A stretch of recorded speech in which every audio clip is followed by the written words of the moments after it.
Queridos irmãos e irmãs, vamos celebrar esse final de semana o quinto domingo do tempo comum, ano B. A liturgia da palavra nos apresenta os seguintes textos para reflexão. Primeira leitura do livro de Jó, capítulo 7, versículo de 1 a 4, depois de 6 a 7. O salmo responsorial é o Salmo 146. A segunda leitura de 1 Coríntios, capítulo 9, versículo de 16 a 19, depois de 22 a 23. O Evangelho é o Evangelho de São Marcos, capítulo 1, versículos de 29 a 39. Ao refletirmos nestas leituras, nós vamos perceber que o tema principal é o sofrimento, é a dor. Eu me lembro que o saudoso Papa João Paulo II, hoje São João Paulo II, ele tinha promulgado um pequeno documento sobre o sofrimento. E no documento ele dizia que o sofrimento é um mistério que nós não podemos compreender. Mas o sofrimento, ele tem a sua dimensão, o tamanho do sofrimento. Por isso é importante nós refletirmos nesta Eucaristia, olhando para a figura de Jó, olhando também para Jesus que vai ao encontro do povo sofredor. Olhando para a figura de Jó, nós podemos refletir qual é a dimensão do meu sofrimento? Qual é a dimensão do nosso sofrimento? Porque muitas vezes nós olhamos para o nosso sofrimento e esquecemos que pode ser que haja pessoas ao nosso lado sofrendo muito mais do que nós. A primeira dimensão do sofrimento, quando estamos passando por ele, nós respondemos a este sofrimento com a oração de palavras. Nós falamos para Deus o nosso sofrimento. Quando estamos em outra dimensão do sofrimento, ou a dimensão intermediária do nosso sofrimento, nós não rezamos com palavras, mas nós rezamos com grito. Quantas pessoas no sofrimento, numa dimensão intermediária, grita a dor do seu sofrimento? Quantas mães gritam a Deus? Quantas pessoas na doença gritam a Deus a dor, o sofrimento? Faz com que essas pessoas vão além da simples oração com palavras. E temos o sofrimento mais profundo, que não se reza com palavras, nem se reza com o grito, mas com lágrimas, com pranto, porque é muito profundo o sofrimento. Então, como eu dizia, muitas vezes nós rezamos a nossa oração com palavras e achamos que somos as pessoas mais sofredoras do mundo. No entanto, quantas pessoas ao nosso lado que rezam com gritos ou até mesmo com prantos? Encontramos na liturgia de hoje Jó e Jesus, e podemos até dizer São Paulo na segunda leitura também viveu esta realidade, quando ele fala que ao anunciar o Evangelho, ele não merece um salário, mas ele faz aquilo que é uma obrigação do apóstolo, que também, como Jó e Jesus, sofreu em todas as dimensões do sofrimento. Mas olhando para a figura de Jó, ele começou no início do seu sofrimento rezando com palavras.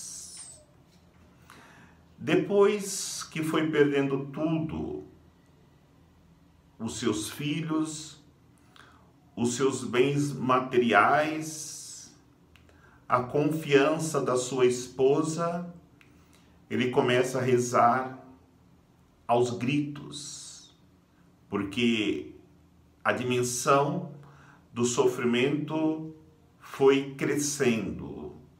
E por fim, quando adquiriu a lepra, quando o seu corpo foi atingido, ele se viu totalmente perdido, a sua oração passou a ser uma oração de pranto, de lágrimas. E nós sabemos que é impossível, quando chegarmos na dimensão do sofrimento, de pranto, de lágrimas, Deus não ouvir a nossa oração. Assim como ele ouviu a oração de Jó, e sabemos o final da história do livro de Jó e da própria vida de Jó.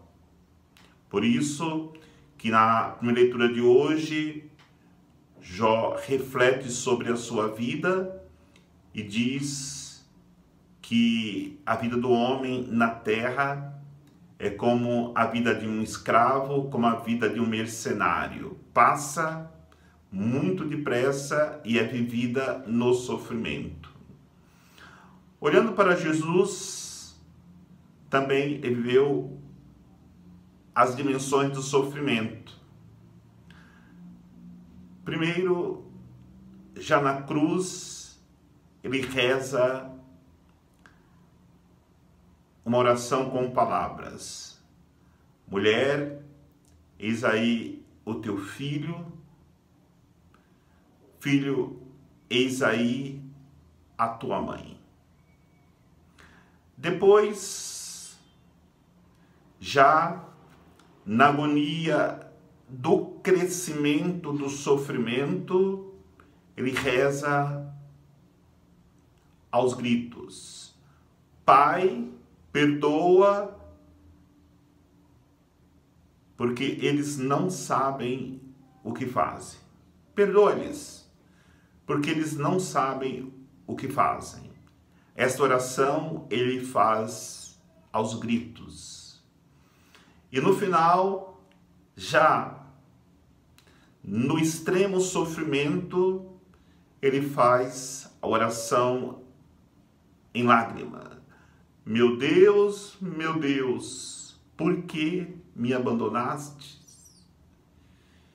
Então é importante nós entendermos que o sofrimento está presente em qualquer pessoa humana, mas nós temos sempre que olhar qual é a dimensão do nosso sofrimento e sabermos que Jesus sempre vai ao encontro da pessoa sofredora, conforme a dimensão do sofrimento de determinadas pessoas. O Evangelho nos mostra isso. Quando Jesus sai da sinagoga, ele vai na casa de Pedro e encontra a sogra de Pedro de cama, mas com febre. Nós sabemos que a febre não é doença, mas ela indica que o nosso corpo não está bem. É o primeiro estágio para nós entrarmos em um sofrimento profundo.